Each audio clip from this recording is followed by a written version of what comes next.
Good morning, friends. It's time to learn again. So let's start again with a prayer. So what do we need to do?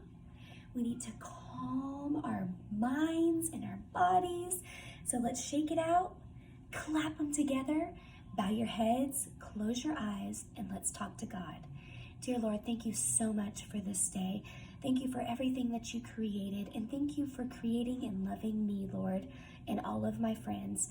I pray that we give you glory and thanks for everything that you do for us every single day, and realize the blessings that are right in front of us in our own homes. I pray all of these things in your precious name. Amen.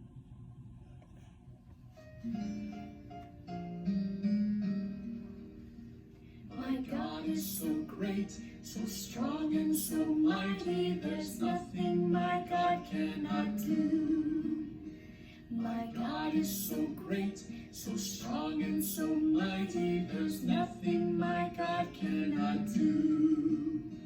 The mountains are his, the rivers are his, the stars are his handiwork too. My God is so great, so strong and so mighty, there's nothing my God cannot do.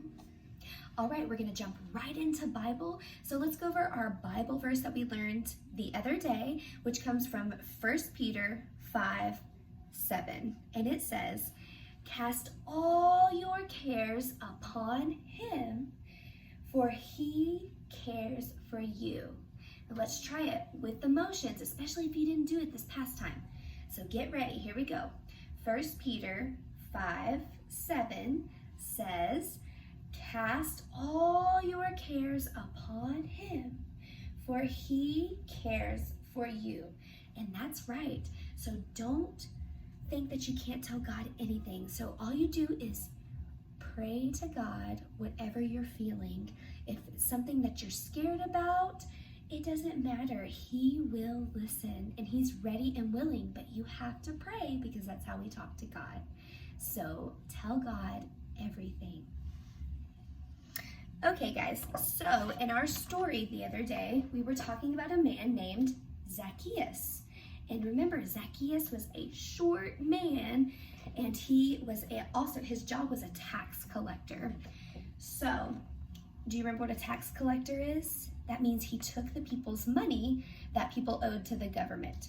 Okay, so he took their money, but what was the bad thing that he was doing? He wasn't being honest. He was keeping that money for himself, which made him a rich man, but nobody liked him because he was stealing the money. So that's not something that we want to do. We never want to steal. We don't want to take things that aren't ours to take. So, but he had this feeling in his heart. He knew that he had done something wrong, and he had heard that Jesus was coming to Jericho, and so he was trying to make his way to get to Jesus because he wanted to talk to Jesus. And we're going to find out if he was able to talk to him. So that's today's Bible story. So remember, because he was short, he couldn't see it for the people. So Zacchaeus wanted to see Jesus, that he ran down the road ahead of the crowd. He ran till he came to a large sycamore tree, which is the tree right here. Then he climbed up into the tree and sat on a limb waiting for Jesus and the crowd to come down the road. Sitting in the tree, Zacchaeus would easily be able to see Jesus. Slowly, Jesus and the crowd moved down the road with the many people all around him. Jesus walked toward the tree. When Jesus got right under the sycamore tree, he stopped. He looked up in the tree at Zacchaeus and said, "Zacchaeus, come down. Today I must stay at your house." Zacchaeus was surprised. Jesus was going to his house? This was more than Zacchaeus could have wished for. So he hurried and climbed down out of the tree. How glad he was that Jesus would go to his house. People began whispering to each other, "Zacchaeus is a bad man, and Jesus shouldn't go to his house. Zacchaeus steals money from people. He makes us pay too many taxes." The people couldn't see Zacchaeus' heart, and that he really did not want to be a thief and steal his people's money. Though Jesus knew that Zacchaeus was a bad man, he also knew that Zacchaeus wanted to do right and to love God and to have his sins forgiven. So we'll find out tomorrow what happens. My thought was Jesus is all-knowing, that he knew Zacchaeus' name and who he was, and Zacchaeus didn't even have to say anything. Jesus already knew who he was, how he was, that he was a bad man, but Jesus is so loving and kind that he wants to go stay with Zacchaeus, and maybe, just maybe, Zacchaeus is going to have a transformation and change his heart. So we'll find out next time what happens with Zacchaeus. In Phonics today, we are going to review the letter that we learned last time, which is W, and W says w, w, w. That's right. And what is our friend's name? Wackford Walrus. Wackford Walrus starts with 2 capital W's because it's his name. And we also have a wagon, window, water, watermelon, and waffles. Those are all things that start with the letter W. And what does W say? W, w, w. So let's sing our song and then we'll move on to our other thing that we're learning today. Wackford Walrus, Wackford Walrus, W says w, w, w, w. Wagon, window, water, watermelon, waffles, W says w, w, w, w. One more time. Wackford Walrus, Wackford Walrus, W says w, w, w, w. Wagon, window, water, watermelon, waffles, W says w, w, w, w. Now, tell Mom to send me a remind telling me what's your favorite between watermelon and waffles. Which would you rather have? Let Miss Krystle know. Now we're moving on to another thing that starts with the letter W, and that is wind and weather.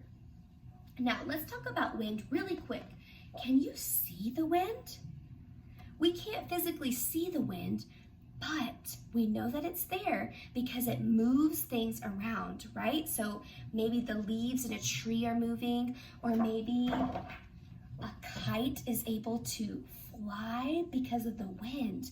So we can't see the wind, but we can see the things that wind helps move along, okay? So that's wind. Now, weather. Let's talk about the different types of weather. So we have cold weather. And what happens in the cold weather? We have to wear jackets, maybe long sleeves because it's cold outside.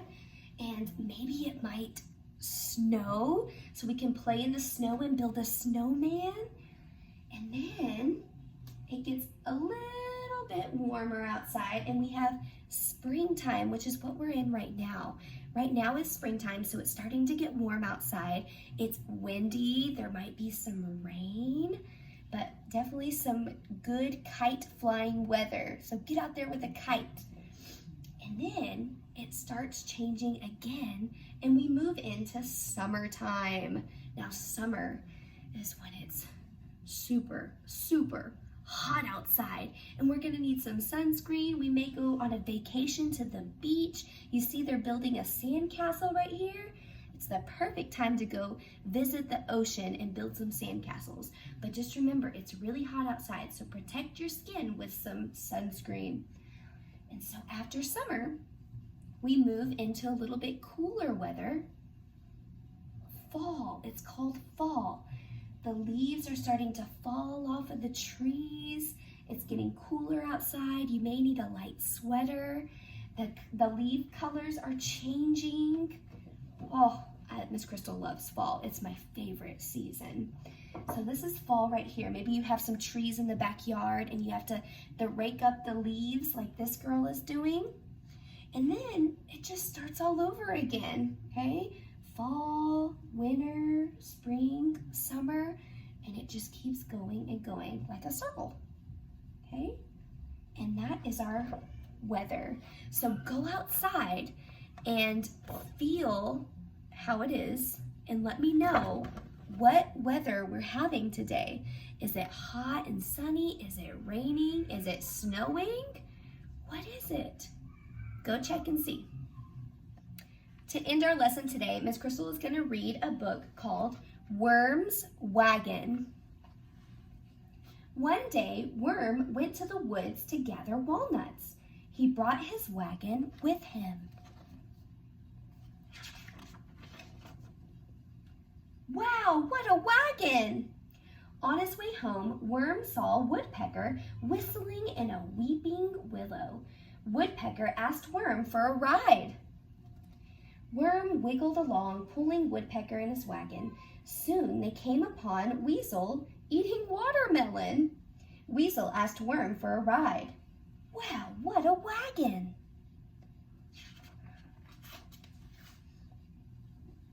Worm wiggled along, pulling Woodpecker and Weasel in his wagon. Before long, they bumped into Wombat wearing her new wig.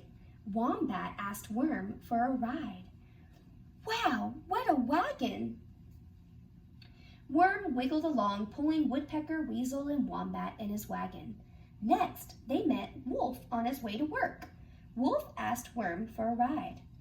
Wow, what a wagon! Worm wiggled along, pulling Woodpecker, Weasel, Wombat, and Wolf in his wagon. Soon they saw Walrus winking and waving. Walrus asked Worm for a ride. Wow, what a wagon! That's a lot of people in his wagon, or a lot of animals.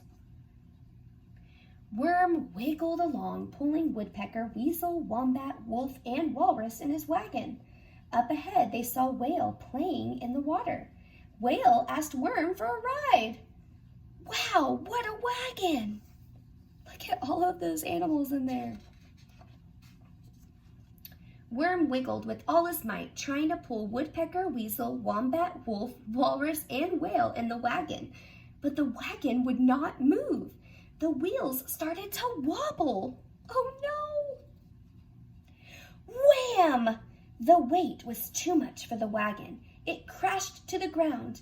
Oh no, my wagon! Worm wailed. What happened to his wagon? It broke. Don't worry, Worm, the animals said. Worm's friends worked on the wagon all afternoon. Do you think they'll be able to fix it? When the wagon was fixed, Worm wiggled into it. You see him up there? Then Wombat, Weasel, Wolf, Woodpecker, Walrus, and Whale pulled Worm all the way home, and weary Worm had a wonderful ride. Oh, that was such a good story. So he pulled all of his friends, they broke it, and then they helped fix it and pulled him all the way home.